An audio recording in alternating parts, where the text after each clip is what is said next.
Bernard Arnault contrôle 75 marques de luxe. Louis Vuitton, Dior, Givenchy, Bulgari, Moet, Hennessy. Un empire de 500 milliards de dollars. Et pourtant, chaque fois qu'il a fait une acquisition majeure, tout le monde lui disait que c'était une erreur. Ce qui est fascinant, ce n'est pas sa fortune, c'est la stratégie psychologique qu'il utilise depuis 40 ans et que personne n'a jamais vraiment expliqué. Arnault ne prend pas de risques, il les transfère. Et pendant que ses concurrents jouent au casino avec leur argent, lui joue aux échecs avec le leur. D'ici la fin de cette vidéo, tu comprendras exactement comment il fait et pourquoi ton cerveau fait exactement l'opposé. 1949, Roubaix, France. Bernard Arnault naît dans une famille de la petite bourgeoisie industrielle. Son père, Jean Léon, dirige une entreprise de travaux publics modeste. Bernard fait Polytechnique, devient ingénieur. En 1971, il entre dans l'entreprise familiale. En 1981, la gauche arrive au pouvoir en France. La famille Arnault a peur des nationalisations. Il décide de quitter la France. Bernard part aux États-Unis avec l'entreprise familiale. Il vend des appartements à Palm Beach, en Floride. C'est là qu'il comprend quelque chose de fondamental sur la richesse. Aux États-Unis, il rencontre des promoteurs immobiliers américains. Il leur parle de la France. Un d'entre eux lui demande « Vous connaissez Christian Dior ?» Bernard dit oui. L'Américain répond « C'est la seule chose française que je connais. » Arrêtons-nous ici. Ce moment change tout. Arnault vient de comprendre quelque chose que les économistes appellent la valeur de l'actif intangible. Une marque de luxe n'est pas un produit, c'est une émotion codifiée dans un logo. Les gens n'achètent pas un sac Louis Vuitton, ils achètent l'appartenance à un monde qu'ils ne peuvent pas atteindre autrement. Et cette émotion, contrairement à une usine, contrairement à une machine, ne se déprécie jamais, elle s'apprécie. Arnault venait de comprendre que les vraies fortunes ne se construisent pas avec des actifs physiques, elles se construisent avec des actifs psychologiques. 1984. Arnault rentre en France. Le groupe Boussac, propriétaire de Christian Dior, est en faillite. L'État français cherche un repreneur. Arnault se présente. Il propose de reprendre l'ensemble du groupe pour sauver les emplois.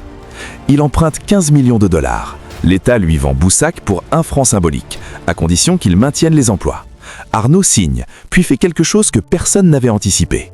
Il revend immédiatement toutes les activités du groupe, les couches-culottes, le textile, les grands magasins, en gardant une seule chose, Christian Dior. En 18 mois, il rembourse sa dette avec l'argent des ventes. Il se retrouve propriétaire de Dior sans avoir dépensé un seul centime de sa poche.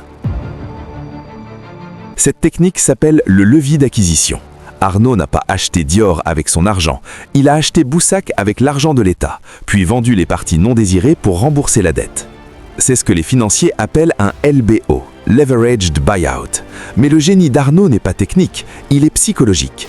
Il a vu ce que personne d'autre ne voyait. Dans un groupe en faillite qui valait zéro aux yeux de tous, il y avait un actif qui valait des milliards. Et il a eu la discipline mentale de tout sacrifier pour ne garder que cet actif. Ton cerveau, lui, fait exactement l'inverse.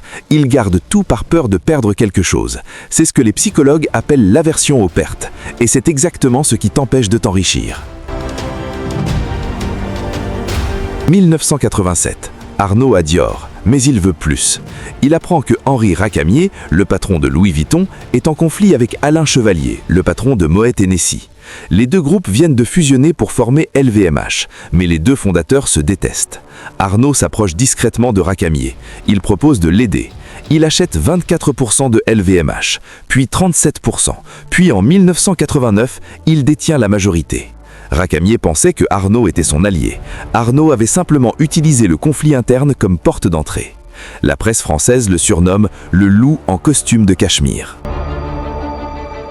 Ce que fait Arnault ici s'appelle l'exploitation des conflits cognitifs.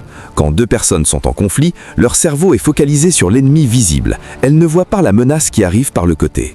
Arnault n'a pas combattu LVMH frontalement, ce qui aurait été coûteux et risqué. Il a utilisé l'énergie du conflit interne pour se propulser à l'intérieur. C'est une technique aussi vieille que la guerre. Sun Tzu l'écrivait 500 ans avant Jésus-Christ.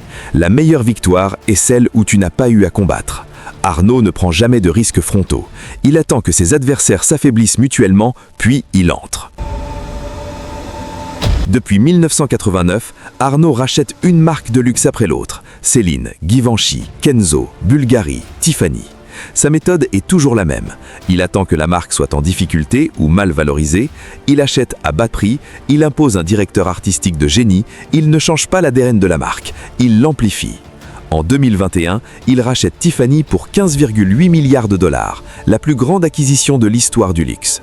Il avait commencé les négociations en 2019, fait baisser le prix de 2 milliards pendant la pandémie, puis finalisé quand le marché était au plus bas. En 2023, il devient l'homme le plus riche du monde, devant Elon Musk, devant Jeff Bezos. La stratégie d'Arnault repose sur un principe psychologique appelé la pensée contracyclique. Quand tout le monde a peur et vend, lui achète. Quand tout le monde est euphorique et achète, lui attend. Son cerveau a été entraîné à faire exactement ce que l'émotion collective dicte, et c'est là le vrai secret. Ce n'est pas l'intelligence financière qui fait les grandes fortunes, c'est la capacité à désactiver les émotions collectives. La peur, l'euphorie, l'urgence, ces émotions sont des signaux que le marché t'envoie pour que tu prennes de mauvaises décisions. Arnault a appris à les lire à l'envers. Arnault n'est pas devenu le plus riche du monde parce qu'il est plus courageux que toi. Il est devenu le plus riche du monde parce qu'il a compris 4 choses que la plupart des gens ignorent toute leur vie. Les vraies fortunes se construisent avec des actifs psychologiques, pas physiques. Dans chaque échec apparent se cache un actif invisible que personne ne voit. Les conflits des autres sont des portes d'entrée pour ceux qui savent observer. Et quand tout le monde a peur, c'est exactement là qu'il faut avancer. La prochaine fois que tu vois une opportunité que tout le monde fuit, demande-toi, est-ce que je réagis avec mon émotion ou avec mon analyse ? La prochaine vidéo est sur Elon Musk et le mécanisme psychologique précis qui explique pourquoi il réussit là où tout le monde l'attend en train d'échouer. Si cette vidéo t'a appris quelque chose sur toi-même, abonne-toi. Yadoo, la psychologie des grandes fortunes.